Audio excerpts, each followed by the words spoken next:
Good morning viewers, my self doctor Pranata Saini.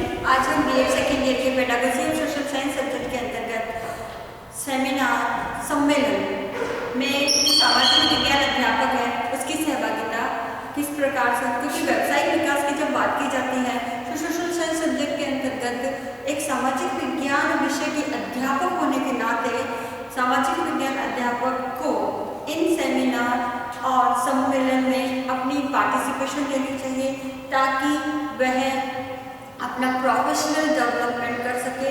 साथ ही जो quality as a social science subject teacher होनी चाहिए उस क्वालिटी को गेन कर सके और अपनी टीचिंग लर्निंग प्रक्रिया को भी काफ़ी इफेक्टिव बना सके।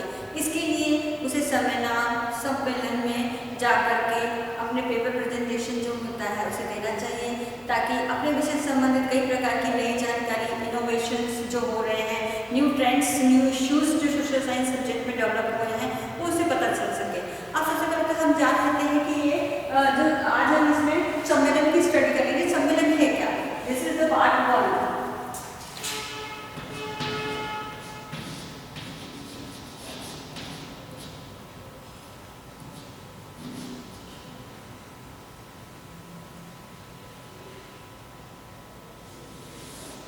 अब ये पार्ट 1 है, इसमें इसके अंदर आज हम केवल सम्मेलन के बारे में ही स्टडी करेंगे। सम्मेलन जिसे इंग्लिश में कॉन्फ्रेंस में कहते हैं, कॉन्फ्रेंस या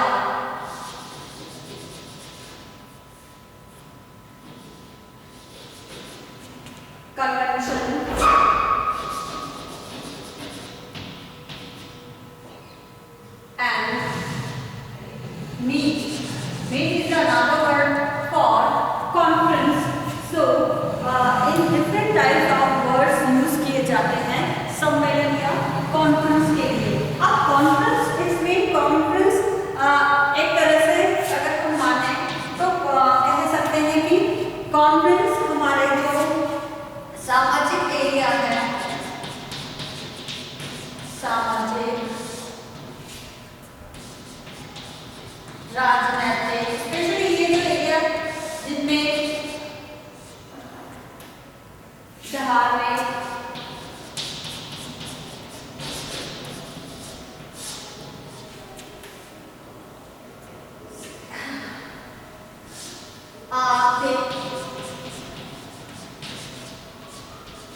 क्षेत्रों में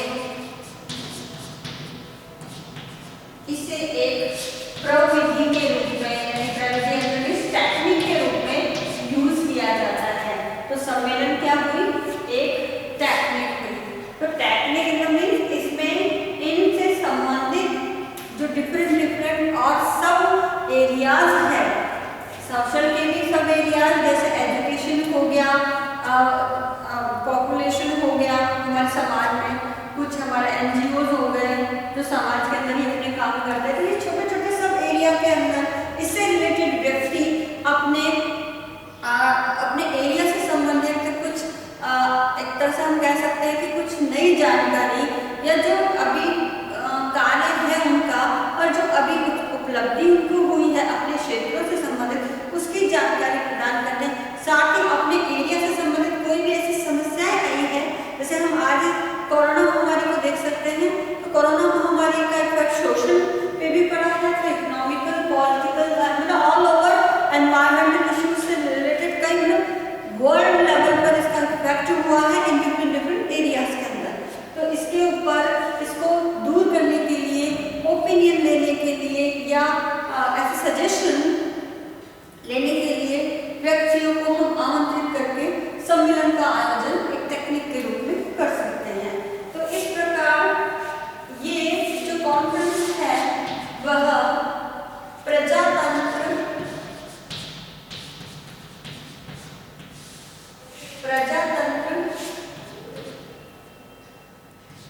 के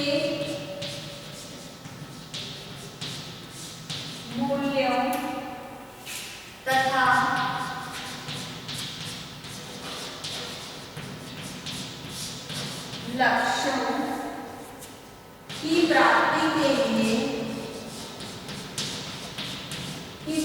हेतु हम कॉन्फ्रेंस का यूज कर सकते हैं एज ए टेक्निक। और इसके लिए जो एक तरह से हम कह सकते हैं, जो हमारी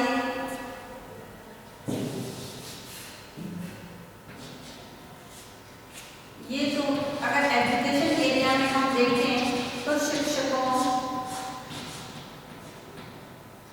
अनुदेशकों,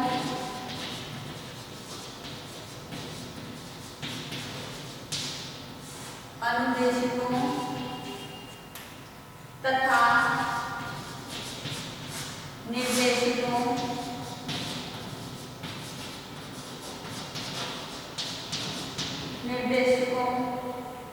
की सभा ये एक कहलाती है।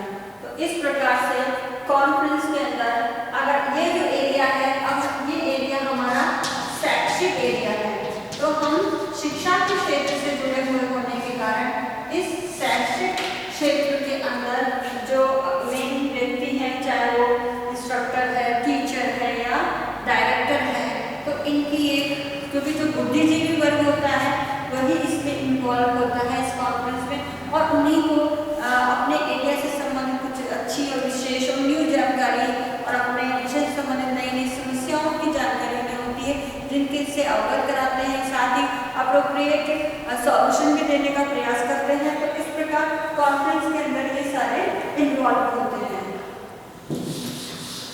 अब जो कॉन्फ्रेंस है, कॉन्फ्रेंस किसे कहेंगे, है क्या बेसिकली कॉन्फ्रेंस, और कॉन्फ्रेंस के जो काम है या जो हम कह सकते हैं कौन कौन से व्यक्ति इसमें इन्वॉल्व होते हैं, वो तो आपने देखा ही शिक्षा के क्षेत्र में, लेकिन हम बेसिकली जो कॉन्फ्रेंस है वो होती क्या है।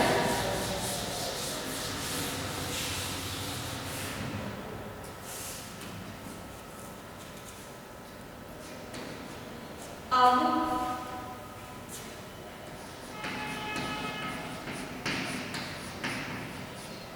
सम्मेलन की परिभाषा, अब इस सम्मेलन की जो नॉर्मल डेफिनेशन जो कही जा सकती है, उसमें सबसे पहले सम्मेलन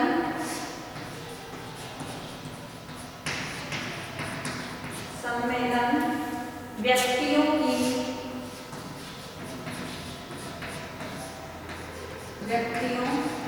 की एक सभा होती है।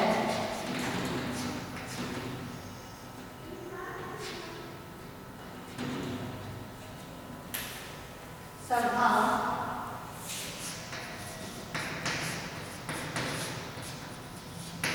होती है जिसमें उन्हें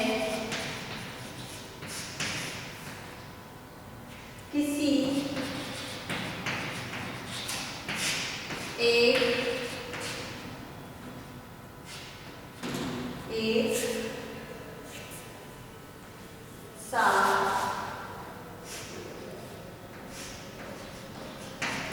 एक साल किसी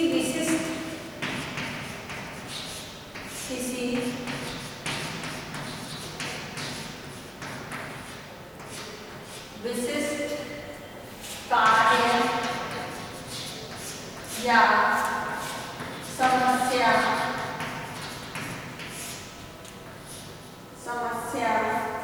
पर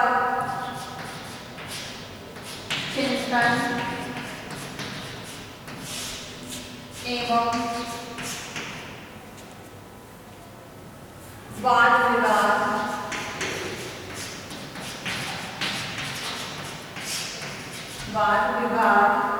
एक निश्चित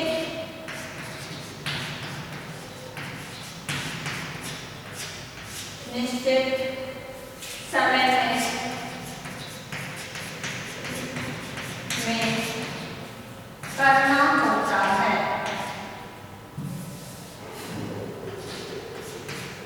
करना होता है। तो ये जो हमारे कॉमन वे में एक डेफिनेशन बनी है कि कॉन्फ्रेंस किसे कहेंगे, तो कॉन्फ्रेंस एक तरह से कुछ व्यक्तियों की एक सभा होती है जो किसी एक विशिष्ट कार्य करते हैं या किसी विशिष्ट समस्या को लेते हैं जो अपने एरिया से संबंधित होती है और उस पर चिंतन करते हैं, मनन करते हैं और उसके लिए उन्हें एक निश्चित टाइम सीमा भी दिया जाता है। अब जब शैक्षिक क्षेत्र की हम बात करते हैं तो शैक्षिक क्षेत्र में विद्यालय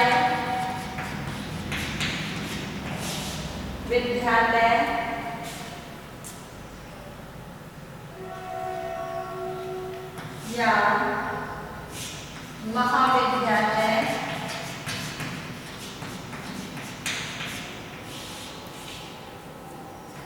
आदि के विषयों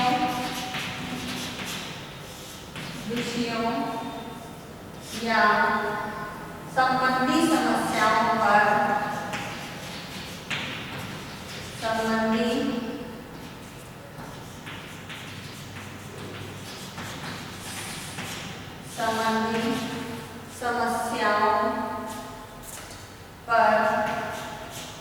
वाद विवाद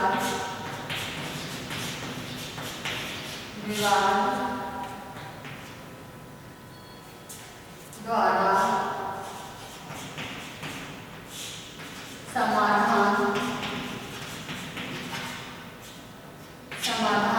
किया जाता है। तो इस प्रकार शिक्षा के क्षेत्र में हमारा स्कूली एजुकेशन आता है, हमारा हायर एजुकेशन आता है और इन दोनों एरिया में जो भी उनके विषयों से संबंधित समस्याएं हैं या पर्टिकुलर विषय से संबंधित इनोवेशन से न्यू जानकारी, न्यू इश्यूज आए हैं, न्यू कंसेप्ट को इन्वॉल्व किया गया है तो उसके बारे में भी डिटेल की स्टडी होती है। साथ ही उसको कन्वे करने के लिए जो भी प्रॉब्लम फेस हो सकती है उससे रिलेटेड प्रॉब्लम्स और वाद विवाद द्वारा भी समाधान किया जाता है। तो इस प्रकार जो सम्मेलन है वो सम्मेलन हमारे शिक्षा के क्षेत्र में शिक्षा से संबंधित हम कह सकते हैं नई जानकारी प्रदान करने के अवसर हमें उपलब्ध कराता है। साथ ही ये जो सम्मेलन है किसी समस्या का एक हम कह सकते हैं अप्रोप्रिएट सॉल्यूशन भी हमें प्रोवाइड करता है। अब सम्मेलन जो है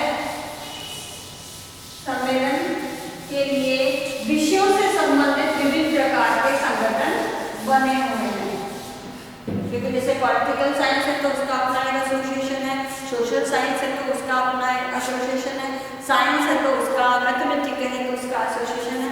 तो इस प्रकार शैक्षिक क्षेत्र में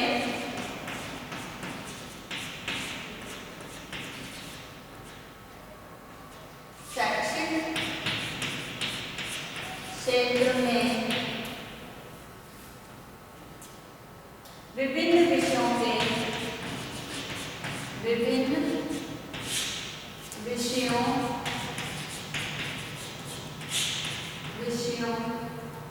के संगठनों द्वारा जो ऑर्गेनाइजेशंस बनी हुई हैं उन ऑर्गेनाइजेशन के द्वारा सम्मेलन का आयोजन किया जाता है। सम्मेलन का आयोजन किया जाता है। इस प्रकार सम्मेलन का जो आयोजन है वो तीन स्तरों पर किया जाता है। तो सम्मेलन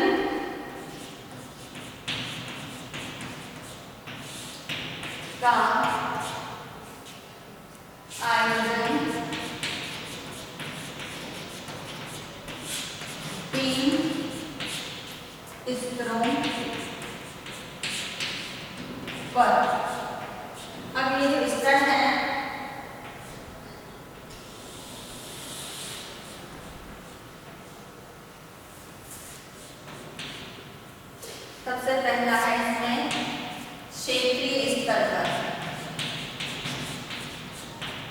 क्षेत्रीय स्तर पर। सेकंड है राज्य या राष्ट्रीय स्तर पर।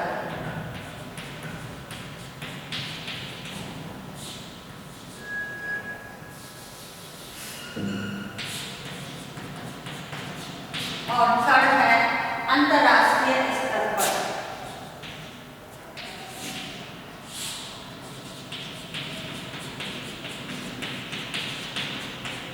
अंतर्राष्ट्रीय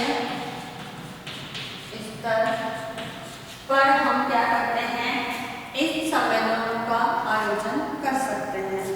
अब इनके अंदर इन तीन स्तरों पर जो आयोजन करते हैं वह राष्ट्र, पर्टिकुलर राष्ट्रीय लेवल पर हो सकती है, या समाज,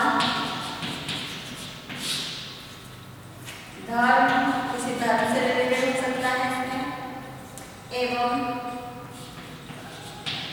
क्योंकि जब हम शिक्षा की बात करते हैं तो पर्टिकुलर ये भी उसके सब एरिया बनते हैं। तो धर्म एवं शिक्षा तथा विज्ञान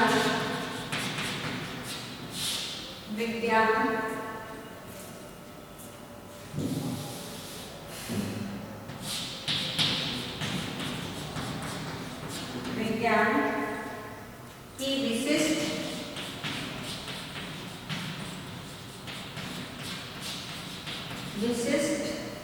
और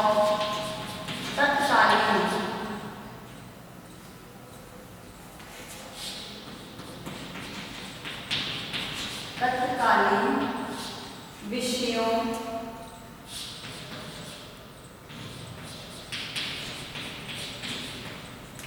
या समस्याओं, इनमें दोनों चीजें आती हैं। हम उस विषय से संबंधित प्रॉब्लम्स भी ले सकते हैं और कुछ न्यू उस कंसेप्ट से जुड़ा है वो भी ले सकते हैं। तो विषयों का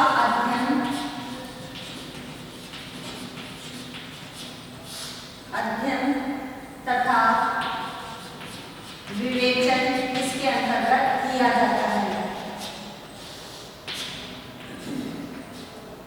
विवेचन इसके अंतर्गत किया जाता है। तो इस प्रकार से हम इन तीन लेवलों पर कॉन्फ्रेंस का आयोजन कर सकते हैं।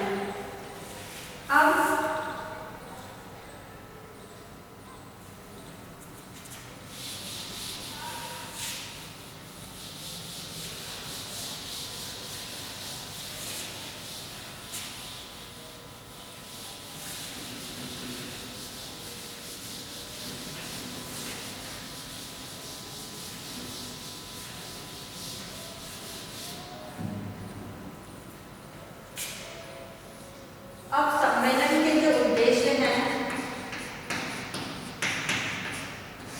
सम्मेलन के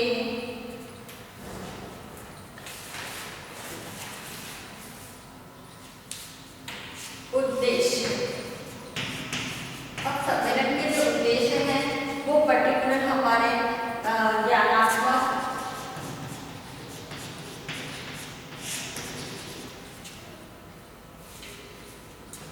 तथा भावात्मक, ज्ञानात्मक तथा भावात्मक पक्षों की प्राप्ति से संबंधित होते हैं। केवल इसमें ब्लूम की टैक्सोनॉमी के अनुसार ये दो ही पक्ष ज्यादा इफेक्टिव होते हैं, ज्ञानात्मक और भावात्मक। और विभिन्न संगठनों द्वारा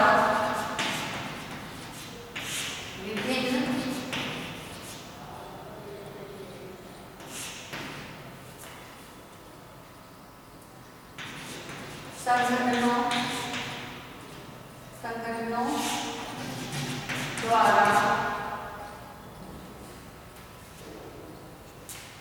या संस्थाओं द्वारा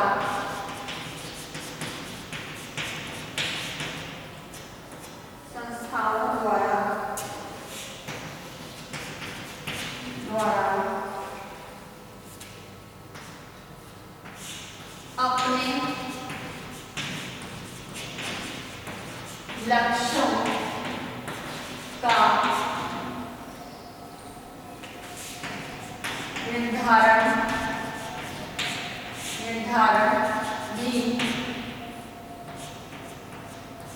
किया जाता है।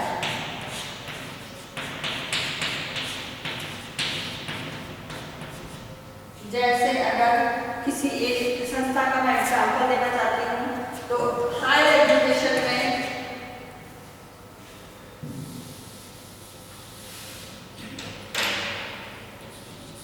जैसे,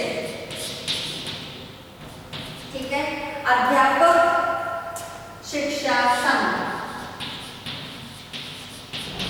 अध्यापक शिक्षा संघ।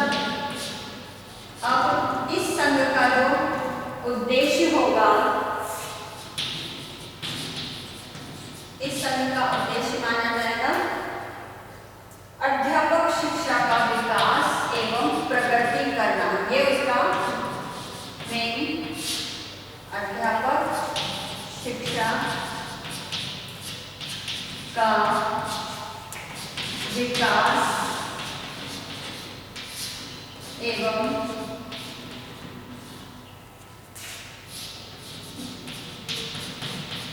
प्रगति करना। दूसरा इसी प्रकार से हम एग्जाम्पल दे सकते हैं, जैसे इसमें आता है भारतीय शैक्षिक, भारतीय शैक्षिक एवं तकनीकी संस्थान, तकनीकी संस्थान। अब इस संस्थान का जो उद्देश्य होगा, इसका जो उद्देश्य निर्धारित करेगा ये संस्थान के शैक्षिक तकनीकी का विकास करना, शैक्षिक तकनीकी का विकास करना।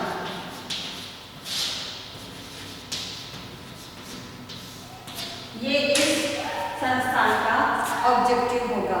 इस प्रकार विभिन्न संगठन अपने अपने विषयों के आधार पर सम्मेलन हेतु अपने अपने उद्देश्यों का निर्धारण करते हैं। अब थर्ड जो हम इसमें देखते हैं,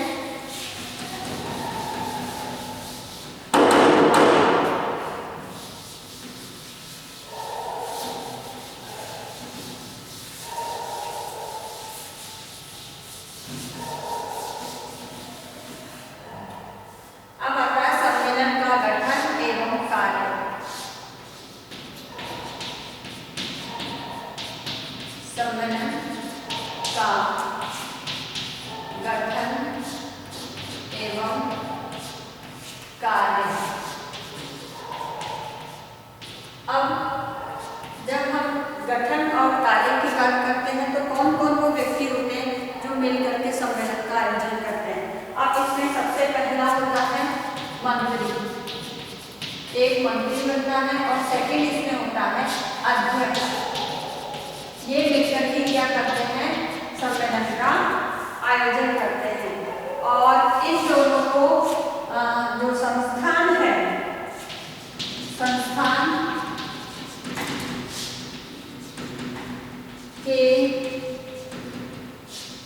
स्थायी सदस्यों में से, स्थायी सदस्यों में से नियुक्त किया जाता है। यानी जो स्थायी सदस्य हैं वही मंत्री और अध्यक्ष दोनों बनेंगे। इसके अलावा जो अस्थायी सदस्य हैं उसको हम इनमें इन्वॉल्व नहीं कर सकते। अब ये दोनों मिलकर के ही क्या करते हैं, इसका जो कार्य है उसको संपादित करते हैं। अब इस कार्य को मैं पॉइंट वाइज आपको, तो इसमें जो फर्स्ट टास्क है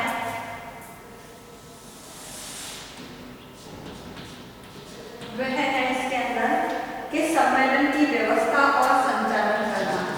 तो सम्मेलन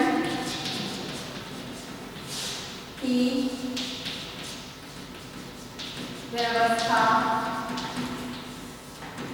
और उसका संचालन करना। ये इन जो स्थायी सदस्य मंत्री और अध्यक्ष इन दोनों के द्वारा ही किया जाता है। अब उसके बाद इसका जो सेकेंड हम इसका टास्क मान सकते हैं, इसमें प्रवक्ताओं के विचारों को जो हमने जिनको आमंत्रित किया है, तो प्रवक्ताओं के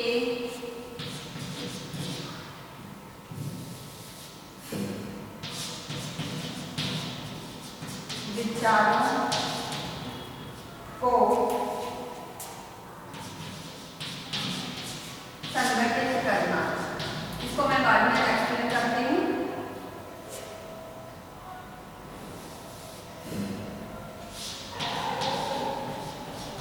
संगठित करना, पहले मैं पॉइंट्स लिख देती हूँ सारे, उसके बाद उनको समझाती हूँ।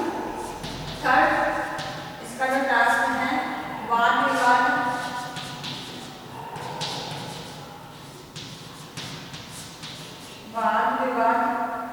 को प्रकरण के अंतर्गत लाना। थर्ड और इसका है वक्ताओं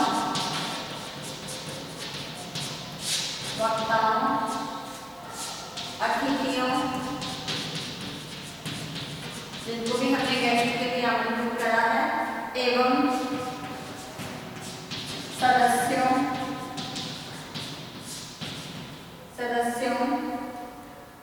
के प्रति आभार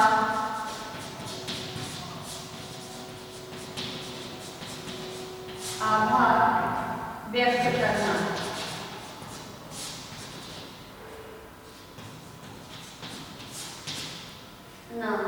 और प्रकरण या विषय से संबंधित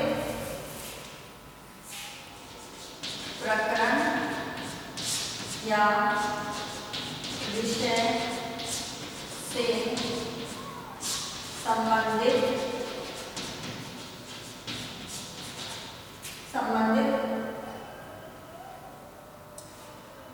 जो विद्वान वर्ग है, विद्वान वर्गों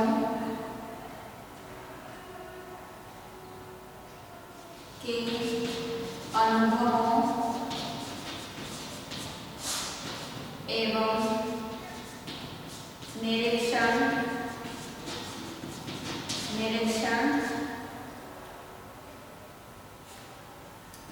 को प्रस्तुत करना।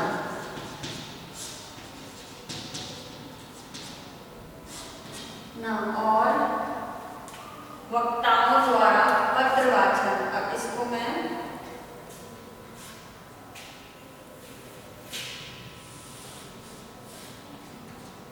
ये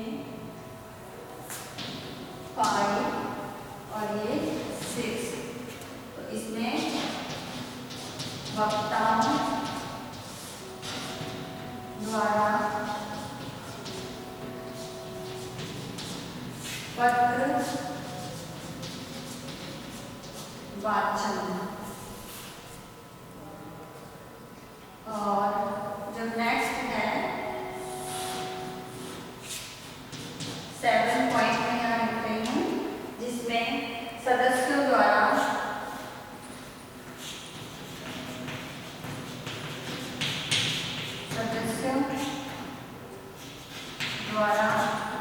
आलोचना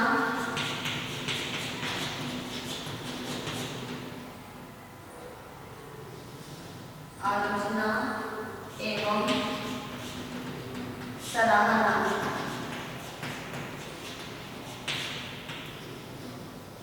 तो इस प्रकार ये 7 प्रकार के टास्क हैं जो सम्मेलन के अंतर्गत मंत्री और अध्यक्ष के द्वारा मिलकर के किए जाते हैं। सबसे पहला तो काम यही है कि जो सम्मेलन हो रहा है उस सम्मेलन की पूरी व्यवस्था और उसके संचालन यानी मंच संचालन तक का काम इस मंत्री और अध्यक्ष के द्वारा ही किया जाता है। दूसरा, उसके अंदर जब सम्मेलन आयोजित होता है तो उसके लिए एक किसी विषय को निर्धारित करके उस विषय पर जो बुद्धिजीवी वर्ग है जिसमें हमारे वक्ता वर्ग आते हैं तो विभिन्न एरिया से उस में जो विषय से संबंधित होते हैं वो उनको अपने पत्र वाचन हेतु आमंत्रित किया जाता है। तो प्रवक्ताओं के जो पत्र वाचन है उस पत्र वाचन के अंदर विचारों को जब उनको प्रस्तुत किए जाते हैं, जब एक एक व्यक्ति को आमंत्रित मंच पर आमंत्रित करके उनसे विचार प्रस्तुत करने के लिए कहा जाता है, तब उन वक्ताओं के विचारों को संगठित करने का काम जो अध्यक्ष है, जो हम कह सकते हैं जो मंच संचालन का काम कर रहा है अध्यक्ष, उस अध्यक्ष को प्रवक्ताओं के विचारों को संगठित करने का काम किया जाता है। फिर जो भी डिस्कशन चल रहा है, चाहे वो वाद विवाद के फॉर्म में चल रहा है, चाहे वो एक्सप्लेनेशन के फॉर्म में चल रहा है, तो उस वाद विवाद को जो भी ऐसा ना हो कि हमारे प्रकरण से अन्य अलग अलग व्यर्थ बातें उस सम्मेलन के अंतर्गत होने लगे, तो उसको क्या करना है, वाद विवाद को प्रकरण के अंतर्गत एक बाउंड्री भी बनाए रखने का काम भी अध्यक्ष का ही होता है। फिर जो भी जिन भी व्यक्तियों ने पत्र वाचन किया है और जिनको हमने गेस्ट बुलाया है और जो भी इस पूरे सम्मेलन का आयोजन करने में जो भी हमारे सदस्य हैं उनके प्रति आभार ज्ञापन करने का काम भी अध्यक्ष के द्वारा ही किया जाता है। और नेक्स्ट इसमें प्रकरण और विषय से संबंधित जो भी विद्वान वर्ग आए हैं, जिनमें हमारे अतिथि हैं, वक्ता वर्ग हैं, तो ये सभी जो आए हैं इनको इनके अपने अपने निरीक्षण जो अनुभव उन्होंने प्रदान किए हैं इनको भी प्रस्तुत करने का काम लास्ट में अध्यक्ष के द्वारा ही किया जाता है। और एट द लास्ट जो पत्र वाचन होता है तो पत्र वाचन को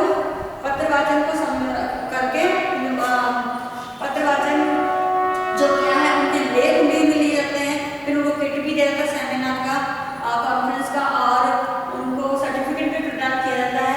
और लास्ट में जब वो पत्र वाचन करके जा चुके तो उनके प्रत्येक सदस्य जब अपना पत्र वाचन कर रहे होते हैं तो उनके लास्ट में प्रत्येक सदस्यों के द्वारा जो वक्ता वर्ग पत्र वाचन कर रहे हैं तो फिर सदस्यों के द्वारा जो भी बैठे हैं श्रोतागण हैं, जो भी बुद्धिजीवी वर्ग हैं, उनके द्वारा उसकी आलोचना और सराहना भी की जाती है। तो इस प्रकार ये समस्त काम जो कॉन्फ्रेंस से रिलेटेड है ये मंत्री और अध्यक्ष के द्वारा ही किया जाता है। अब ये सारा जो है कॉन्फ्रेंस से रिलेटेड मैटर है, इसको आप अपने एक्सपीरियंसेस के आधार पर और कभी आपने धार्मिक कॉन्फ्रेंसेस तो अटेंड की होगी, सोशल भी की होगी, आपके से बहुतों ने जो भी व्यूअर्स है इस वीडियोस को देखेंगे तो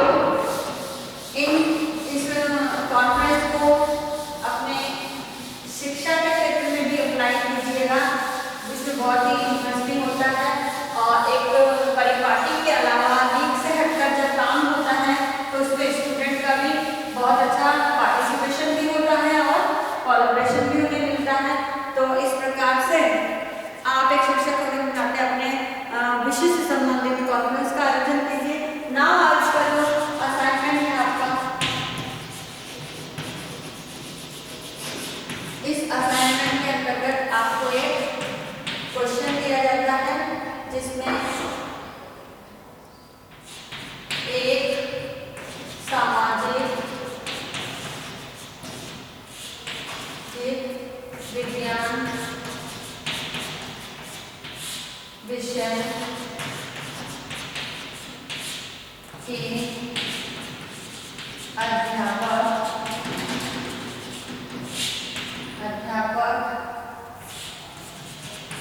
होने के नाते आप अपने विद्यालय में सम्मेलन का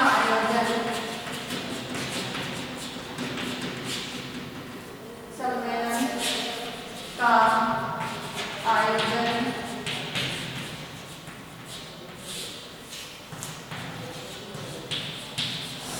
किस प्रकार से